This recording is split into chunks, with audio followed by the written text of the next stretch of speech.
Assalamualaikum warahmatullahi wabarakatuh. Eh, Adik-adik mahasiswa, pada hari ini ingin saya sampaikan eh, bahwa mata kuliah kita adalah seminar manajemen keuangan. Nah, adapun materinya adalah pengelolaan modal kerja. Nah, di dalam seminar manajemen keuangan ini adalah salah satu materi yang perlu diketahui oleh adik-adik mahasiswa. Kenapa?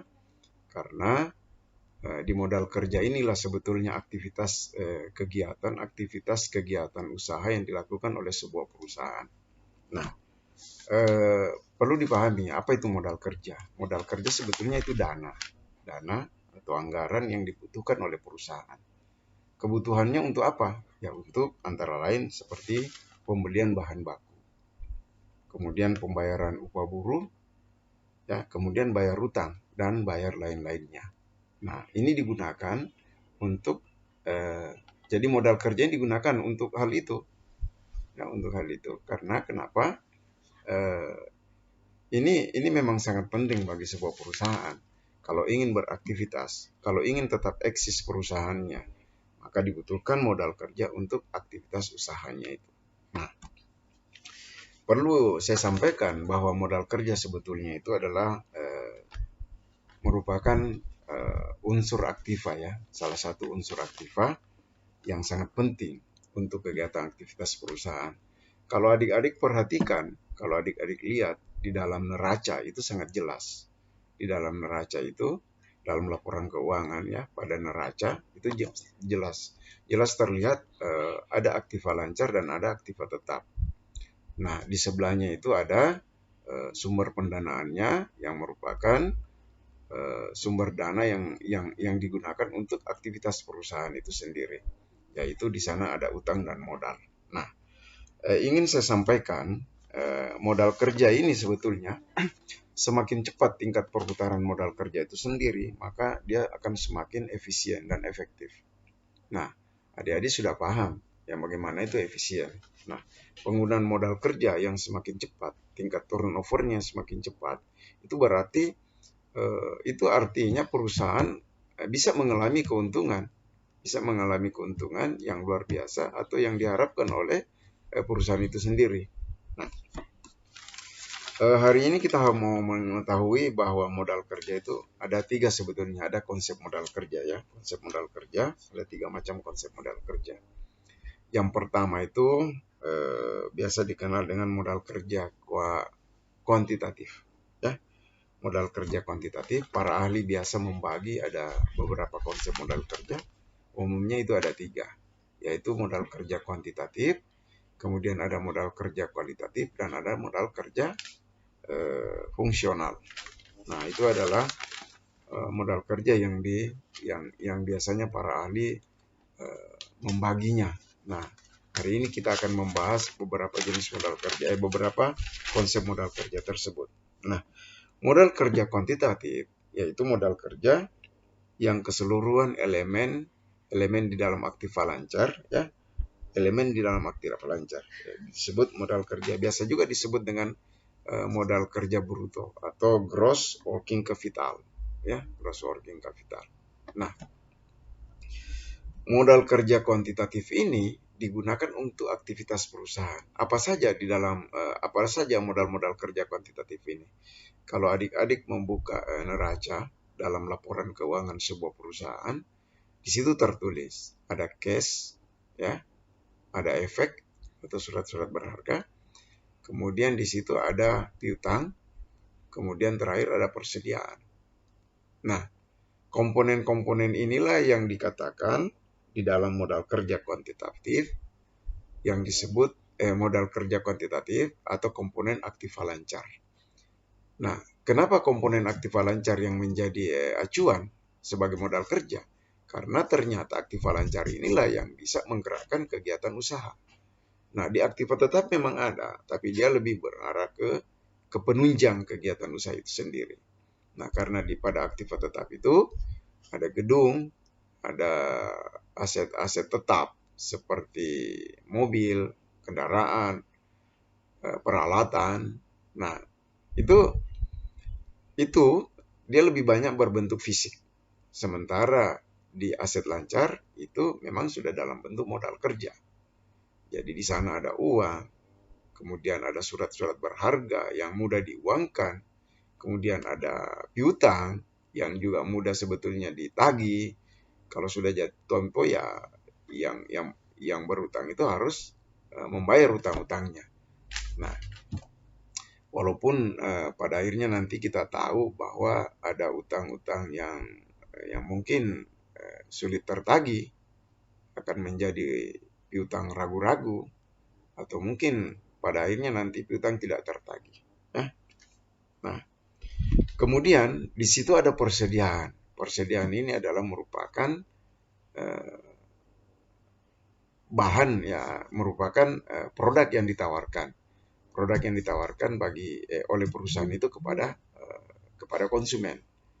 Kalau dia berbentuk produk fisik, ya, misalnya seperti kendaraan, alat-alat rumah tangga, ya, mobil air, ya, dan lain-lain. Nah, ini yang ditawarkan oleh sebuah perusahaan kepada masyarakat. Nah,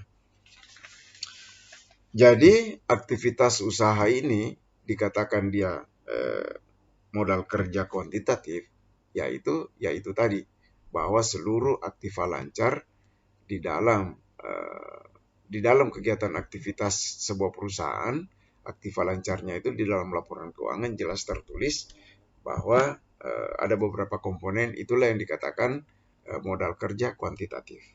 Nah, bagaimana dengan modal kerja yang lainnya, modal kerja kualitatif? Nah, menurut konsep ini, ini lagi di dalam konsep modal kerja kualitatif ini, yaitu dikatakan bahwa yang dimaksud dengan modal kerja kualitatif adalah selisih antara aktiva lancar dengan hutang lancar.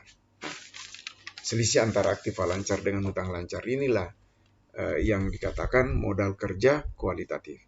Jadi para ahli memang membagi bahwa kalau pada posisi modal kerja kuantitatif itu adalah seluruh komponen aset lancar, ya, aktiva lancar. Kemudian sementara modal kerja kualitatif itu adalah selisih antara aktiva lancar dengan hutang lancar. Jadi bersih setelah dikurangi utang-utang, utang-utang baru dikatakan modal kerja kualitatif. Nah, memang para ahli biasa membagi seperti itu. Nah, walaupun nanti pada akhirnya kalau ingin mengetahui tingkat perputaran modal kerja, ya, biasanya yaitu penjualan atau omset yang dihasilkan itu dibagi dengan aktiva lancar dikurang hutang lancar. Nah, aktiva lancar itu yang mana saja? Ya, itu tadi yang saya katakan bahwa aktiva lancar itu terdiri atas harta, cash, aset, ya, aset yang uang cash, ya, yang biasa diletakkan di bank, ya, oleh sebuah perusahaan atau mungkin di berangkasnya. Kemudian tadi itu efek atau surat-surat berharga, ya, bisa dalam bentuk saham atau mungkin dalam bentuk obligasi, ya. Kemudian yang lainnya itu piutang, uangnya yang dipinjamkan kepada orang yang setiap saat kalau sudah jatuh tempo itu sudah bisa ditagih, atau uangnya yang bisa ditagih kepada si peminjam, si yang berutang. Kemudian persediaan. Nah, persediaan itu apa yang dimiliki oleh perusahaan itu sendiri yang merupakan produk yang ditawarkan kepada masyarakat. Nah, itu merupakan komponen aset lancar. Kemudian hutang lancar yang mana? Nah, hutang lancar kalau kita lihat, kalau adik-adik lihat di pada posisi neraca itu di tempat pasifanya itu, di situ pasifa terdiri atas hutang lancar, hutang jangka panjang, dan modal sendiri.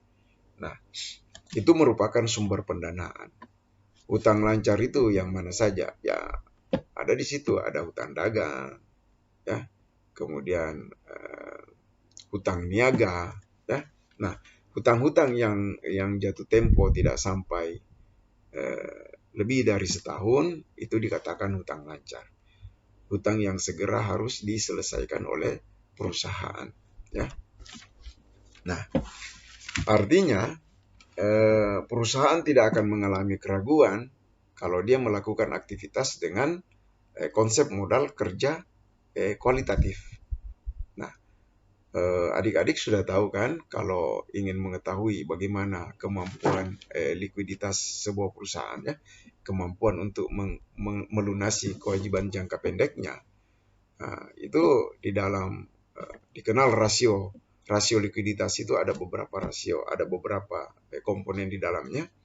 Nah, salah satunya itu current asset, current ratio. Current ratio itu perbandingan antara current asset dan current liabilities, atau perbandingan antara aktiva lancar dengan hutang lancar.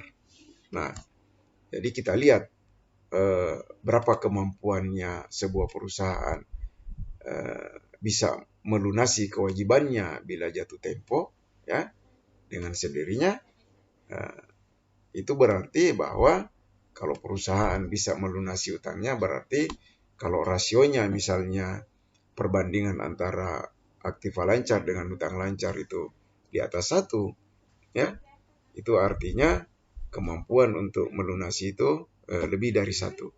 Atau misalnya current rasionya itu dihasilkan sebesar di atas 100%, berarti perusahaan itu punya kemampuan untuk melunasi dengan sumber dana yang tersedia. Nah, sumber dananya itu tadi, bahwa selisih antara aktiva lancar dengan modal dengan hutang lancar, itulah yang menjadi sumber dana di dalam konsep modal kerja kualitatif. Ya.